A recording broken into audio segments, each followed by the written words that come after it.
నమస్తే. ఇన్నాళ్ళు నన్ను సపోర్ట్ చేస్తూ, ఎంకరేజ్ చేస్తూ మీ ప్రేమని నాకు అందిస్తున్న ప్రతి ఒక్కరికి కృతజ్ఞతలు.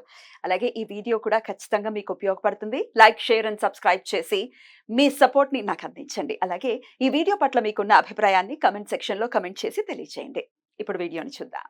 నమస్తే. Welcome to our channel. నేను పద్మిని. ప్రస్తుతం మనతో పాటు ప్రముఖ ఆధ్యాత్మికవేత్త, వాస్తు జ్యోతిష పండితులు కేఎస్ఆర్ గారు మనతో పాటు ఉన్నారు. మాట్లాడదాం. సార్ నమస్తే సార్. సార్ ముందుగా మీకు వ్యాస పూర్ణిమ శుభాకాంక్షలు సార్. Thank you. మన వాళ్ళందరికీ కూడా మరి వ్యాస పూర్ణిమ శుభాకాంక్షలతో పాటుగా మరి జగద్గురువుల ఆశీస్సులన్నీ కూడా వాళ్ళకి లభించాలని నేను కోరుకుంటున్నాను. Thank you so very much sir. వ్యాసాయ విష్ణు రూపాయ వ్యాస రూపాయ విష్ణవే నమో బ్రహ్మ నిధయే వాసిష్ఠాయ నమో నమః. వ్యాసుడు అంటేనే విష్ణువే వ్యాసుడుగా వచ్చాడు. లేకపోతే అష్టాదశ పురాణాలను అందించడం ఏమిటి, ఐదవ వేదంగా పిలువబడే మహాభారతాన్ని కూడా వర్గీకరించటం ఏమిటి, వేదాలని సమీక్షించటం ఏమిటి, అసలు అయ్య బాబోయ్ విష్ణువు అయితేనే చేయగలడు. మరి ఆయన జన్మించినటువంటి రోజుగా ఈ వ్యాస పూర్ణిమ అందరికీ సుపరిచితమైనటువంటి రోజే. అలాగే ఆయన గురువు కాబట్టి గురు పూర్ణిమగా కూడా జరుపుకుంటాము. ఇది ఇంకా వైభవపేతంగా గురువారం నాడు వస్తోంది. 10వ తారీఖు గురు పూర్ణిమ, వ్యాస పూర్ణిమ. మరి ఆ రోజుకు ఉన్నటువంటి ప్రాముఖ్యత, ఏం చెయ్యాలి ఆ రోజున, అలాగే కాంట్రడిక్ట్ చెయ్యాలి అని చెప్పి బయలుదేరేటటువంటి బ్యాచ్ కూడా చాలా మంది ఉన్నారు. ఆ రోజు వీళ్ళనే పూజించండి, వీళ్ళని పూజించకండి అని చెప్పేవి కూడా ఉన్నాయి. దాని గురించి కూడా ఒకసారి మాట్లాడుకుందాము. ఇంతకీ అసలు ఈ వ్యాస పూర్ణిమ విశిష్టత ఏమిటండి? అది అందరికీ తెలిసినట్టుగా, అంటే ఇక్కడ వ్యాసుడు గురువు ఎందుకు అంటే అసలు గురు సంప్రదాయం అనేది ఏదైతే మొదలైందో దానికి ఆయన్నే మొదట ఆద్యుడు అంటే తొలి గురువుగా మనం ఆయన స్వీకరించాలి.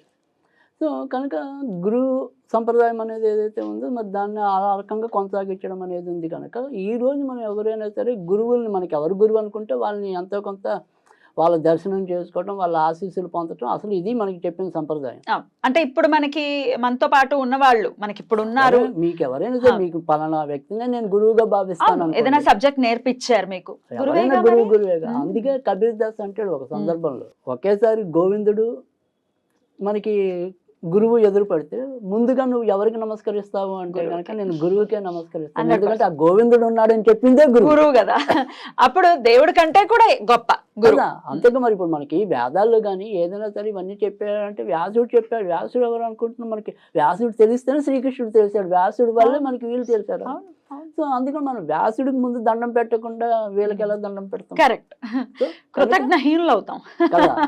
అందుకని ఖచ్చితంగా వ్యాసుని, అందుకని మన హిందువులో ప్రతి ఒక్కరికి కృతజ్ఞత తెలపడం. మీరు కృతజ్ఞత అంటే ప్రతి ఒక్కరికి కృతజ్ఞత తెలపడం ఉంది ఇక్కడ, మనుషులకే కాదు పశుపక్షాదులందరికీ కూడా ఒక్కొక్క సందర్భంలో ఒక్కొక్క పండగలో మనం కృతజ్ఞత చెప్తూ ఉంటాం.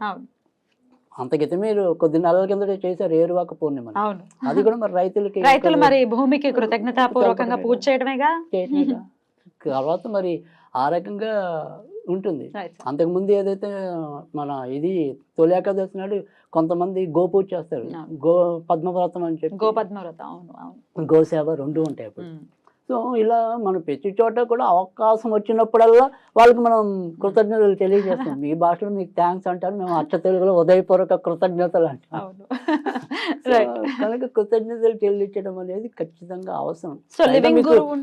పంచమహాపాతకాల్లో చెప్పిన పాపం కూడా ఎవరైతే నీకు ఉపకారం చేశారో వాళ్ళకి తిరిగి నువ్వు ఆ ప్రత్యుపకారం చేయకపోతే అది కూడా పంచపాతకాల్లో ఒకటి. సో ఖచ్చితంగా నువ్వు కృతజ్ఞతలు చెప్పే తీరాలి. సో లివింగ్ గురువుస్ ఎవరైనా ఉన్నారంటే వారికి కూడా వారిని వ్యాసులుగానే సత్కరించుకోవటం మన శక్తి మేరకు ఏదో ఒక నమస్కారం అయినా చేయగలంగా, ఆ మాత్రం శక్తి అయితే ఉంటుంది కనుక. కాకపోతే ఏంటంటే మనకి చెప్పింది ఏంటంటే పెద్దలు గురువుల దగ్గరికి పిల్లల దగ్గరికి ఊపుకుంటూ వెళ్ళకూడదు. కనుక కనీసం ఒక 2 యాపిల్ పళ్ళు తీసుకెళ్ళగలం, అంత మాత్రం స్థామత మనకి ఇస్తాడు కదా జనరల్ గా దేవుడు. సో అది లేకపోతే మనకి శ్రీకృష్ణుడు లాగా కొద్దిగా అటుకులు మూట కట్టుకోండి. సో అలా ఏదైనా సరే మొత్తానికి మన శక్తి ఏదో ఆ రకంగా చేసుకోవటం అనేది చాలా ఉత్తమమైన పద్ధతి. ఇంట్లో ఇక పూజాది కార్యక్రమాల గురించి ఖచ్చితంగా ఇక్కడ వ్యాసపీఠం ఉన్న వాళ్ళైతే ఖచ్చితంగా వ్యాసపీఠాన్ని పూజించడం అనేది. సో అది లేకపోయినప్పటికీ కూడా ఈ రోజు అయితే కనుక మనం ఏదైనా సరే దత్తాత్రేయుడు ఈ గురు పరంపరకి సంబంధించిన లేదా డైరెక్ట్గా మనం ఇలా వ్యాసముడిని వ్యాసుడిని కూడా పూజించుకోవచ్చు. సో వ్యాసుడిని పూజించడానికి కూడా వ్యాస అష్టోత్తరం మీకు ఈజీగా దొరుకుతుంది అన్నింటిలో కూడా. సో ఆ రకంగా కూడా అంటే లేదా శ్రీకృష్ణుని పూజించమని కూడా స్పష్టంగా ఉంది. జగద్గురు ఆయనేగా. అంటే అది కాక ద్వాపరయుగంలో శ్రీకృష్ణుడు వ్యాసుడి రూపంలోనే జన్మించాడు అనేది కూడా. సో అంటే ప్రతి యుగంలో కూడా ద్వాపర యుగంలో సాధారణంగా వ్యాసుడే విష్ణువు అని చెప్పి సో మనకి పురాణాలు చెప్తున్నాయి. సో కనుక ఖచ్చితంగా శ్రీకృష్ణుని పూజించడం మీకు. అందుకే కృష్ణద్వైపాయనుడు అని కూడా ఈయనకి ఇంకో పేరు అష్టోత్తరంలో వస్తుంది. కృష్ణద్వైపాయనుడు అంటే యమునా నదికి దానికి మన హిమాలయాలకి మధ్యలో అక్కడ సంగమం ప్లేస్లో ఈయన ఆవిర్భవించాడు అని చెప్పి. తర్వాత నల్లగా ఉంటాడండి, వ్యాసుడు నల్లగా ఉంటాడు. సో అందుకని కృష్ణద్వైపాయనుడు అని కూడా పేరు. మళ్ళీ బాధానారాయణుడు అని కూడా ఉంది, బద్రీ అని చెప్పి. అలా రకరకాల పేర్లు ఉన్నాయి ఆయనకి వ్యాసుడికి అయితే కనుక. సో అలా వ్యాసుడు వాళ్ళనే పూజించుకోవచ్చు. అందుకని మరి కృష్ణం వందే జగద్గురు అన్నారు కాబట్టి కృష్ణునైనా పూజించచ్చు. అయితే ఇక్కడ ఇందాక అన్నట్టుగా కాంట్రడిక్టరీ పాయింట్ ఏంటి అంటే సాయిని పూజించొద్దు, మిగతా వాళ్ళని పూజించేయండి, కానీ సాయి అసలు గురు పరంపరకి సంబంధించినది కాదు ఆయనది అని అంటుంటారు. What is your point note on this? అంటే ఇక్కడ వాళ్ళు చాలామందికి అర్థం కానిది ఏంటి అంటే కనుక ఇప్పుడు సాయిని పూజించొద్దా లేదా ఇంకోని పూజించా అంటే సాయి అంటే వాళ్ళు పూజించొద్దన్న వాళ్ళు కసాయి. బాగుంది. సాయిని పూజించొద్దు అన్న వాళ్ళు కసాయిలు. ఇక్కడ ఎందుకని అంటే కనుక ఎవరి నమ్మకాలు వాళ్ళది. సో ఆ నమ్మకం ఇప్పుడు దేనికి ఒక వీళ్ళు అనేది ఏంటంటే ఎవరికి పుట్టారో తెలియదు, ఎవరికి పెరిగారో తెలియదు. ఒక శాబు పెంచాడు, వీళ్ళు పెంచారు, వాళ్ళు పెంచారు, ఏదో వాళ్ళ కోతలు వాళ్ళు కూస్తున్నారు అనుకోండి. కొన్ని మళ్ళీ మనం ప్రశ్నలు అడిగితే దానికి సమాధానాలు ఉండవు. నిత్య అగ్నిహోత్రం ఎవరు జయిస్తారు? నిత్యం విష్ణు సహస్రనామం చదవమని ప్రబోధించింది ఎవరు? గీత చదవమన్నది ఎవరు? ఆయనకి చెవులు కుట్టిన దాఖలాలు ఉన్నాయి.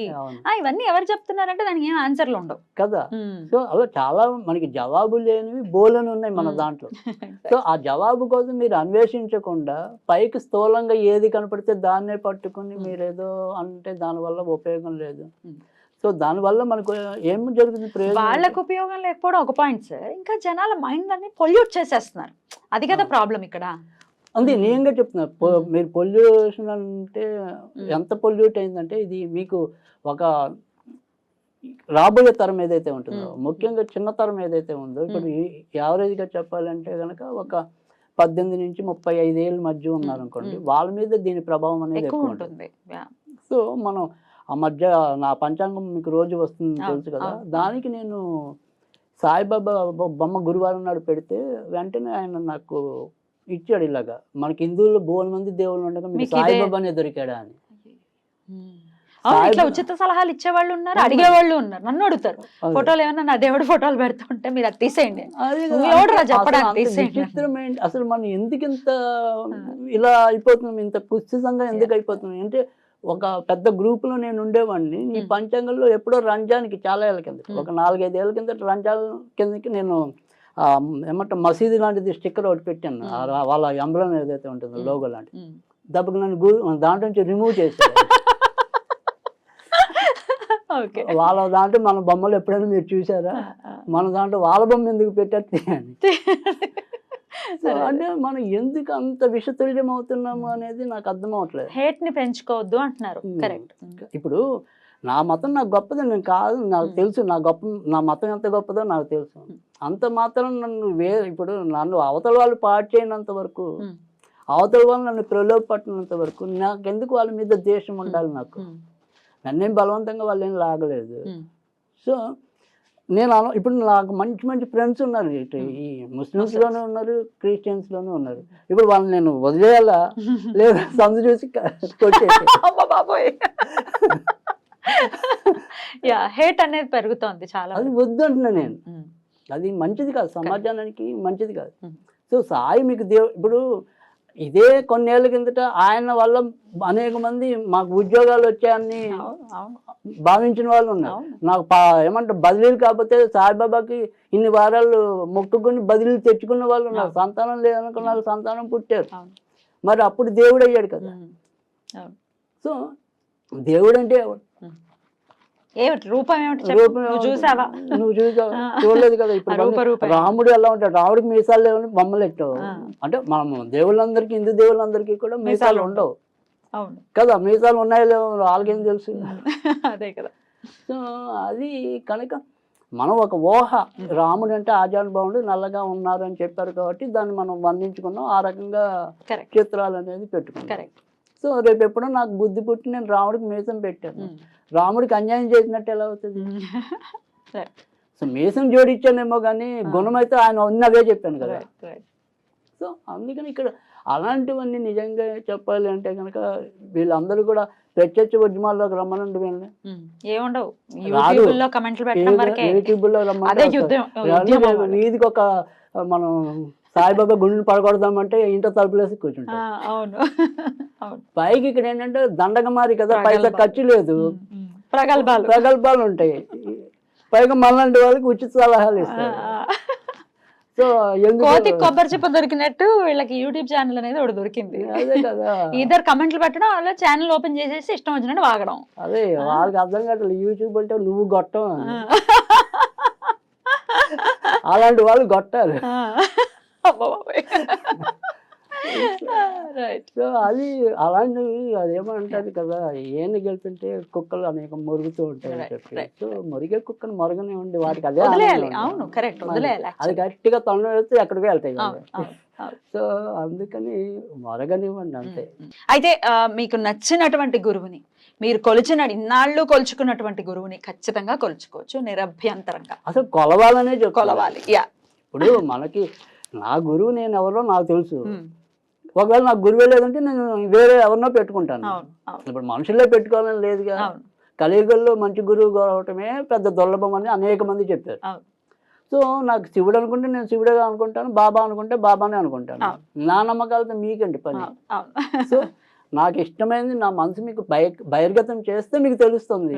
నేను లోపల అంతర్లీనంగా నేను ఏది పూజించాను మీకేం తెలుసు. కరెక్ట్. సో ఇక్కడ నేను చేసుకోవచ్చు కనుక ఖచ్చితంగా అలాగే చేసుకోవటమే ధర్మం. Right sir. మరి గురువారంతో కూడి వచ్చింది కాబట్టి ఏదైనా స్విచ్ వర్డ్ రూపంలో చెప్తారా, మంత్రం రూపంలో చెప్తారా, ఆ రోజున గురువుకి దగ్గర అయ్యేటటువంటి ప్రయత్నం ఎలా చేయొచ్చు? తప్పకుండా. అంటే ఇక్కడ మంత్రం అనేది ఖచ్చితంగా ఒకటి ఎప్పుడు కూడా ఉంటుంది. అంటే మనకి ఏదైనా సరే గురువు జాతకంలోకి వెళ్తే ఒక్క నిమిషం జాతకంలోకి వెళ్ళినప్పుడు ఏమవుతుందంటే ఎప్పుడైనా సరే గురువు అనుగ్రహం లేకపోతే అనేక రకంగా ప్రాబ్లమ్స్ ఉంటాయి. ముఖ్యంగా గురువు కనుక లభించకపోతే ఖచ్చితంగా సంతాన సుఖం అనేది ఉండదు. లేదు సంతానం పుట్టకపోయిన సందర్భాల్లో కూడా గురుడు యొక్క బలం ఉంటుంది. పుట్టిన సంతానంతో సుఖం లేకపోయినా గురుడు వెనకాల ఉంటాడు వాళ్ళకి ఎక్కడెక్కడ బాధించే ప్లేస్లో. తర్వాత రెండోది ఏంటంటే మనకి దేవుడి మీద ఇలాగా వితండవాదాలు రావటం అన్నా కూడా ఖచ్చితంగా గురువు నీచంలో ఉండటం. ఖచ్చితంగా గురువు వాళ్ళకి బాగుంటాడు. వాళ్ళు గురువు మీద ఎంత తిట్టేవి చేస్తున్నారు, వాళ్ళు మనం ఇది చేస్తున్నారు అంటే కనుక వాళ్ళ జాతకాల్లో గురువు బాగుండాలి నిరూపించగలం. ఇంకా బాగుండకుండా పోయే పరిస్థితి ఉంటుందండి ఇలాంటివి కంటిన్యూ చేస్తే. అంతేగా, ఇప్పుడు మనకి ఏదైతే మనకు రోగం ఉన్నప్పుడు షుగర్ ఉన్నప్పుడు నేను తీపే తింటానంటే ఎలా అవుతుంది, ఏమవుతుంది, హై అయిపోతుంది. ఇంకా అంతే. దాన్ని మనం తగ్గించుకోవటం, మనకి అసలు జాతకం అనేది కర్మ కదా. నువ్వు కింద జన్మలో ఇలా గురు భార్యని ఇచ్చేసావు, ఇంకోటి చేసావు, ఇప్పుడు ఇలాగ పుట్టావు అని చెప్తుంది కర్మ. నేను మళ్ళీ అవే పనులు చేస్తానంటే అయితే గురువు హ్రీం సిద్ధ గురు ప్రసీద హ్రీం శ్రీం, ఓం హ్రీం శ్రీం సిద్ధ గురు ప్రసీద హ్రీం శ్రీం. ఇది చదవటం వల్ల గురు అనుగ్రహం పెంచుకోవటం అనేది ఉంటుంది. ఒకవేళ బీజాక్షరం కాకుండా స్విచ్ వర్డ్ రూపంలో చదువుకోవాలంటే ఎలా, ఏం చదువుకోవచ్చు? తప్పకుండా దానికి జూపిటరే. జూపిటర్, ఓన్లీ జూపిటర్ అంతే. Jupiter right. ఎందుకంటే ఏదైనప్పటికీ కూడా గురు అనుగ్రహం అనేది చాలా అవసరం. దాన్ని మనం ఎలా వాడుకోవాలనేది తెలిసి ఉండటం అనేది అవసరం. అదే మనం ఈ యొక్క గురు పౌర్ణమికి ఇచ్చే సందేశం. రైట్ సార్, చాలా బ్యూటిఫుల్ గా ఎక్స్ప్లెయిన్ చేశారు. ఒకవేళ గురువు యొక్క అనుగ్రహాన్ని పొందాలి అనుకునే వాళ్ళు ఖచ్చితంగా జూపిటర్ అనుకుంటే బీజాక్షరం చదవలేమండి, లేకపోతే బీజాక్షరం గురువు ముఖతగా తీసుకోవాలి, ఇలా అలా రకరకాల అయిపోయి ఒకటి కాదు. జూపిటర్ అని హాయిగా చదువుకోండి, ఖచ్చితంగా తత్ఫలితాన్ని పొందండి.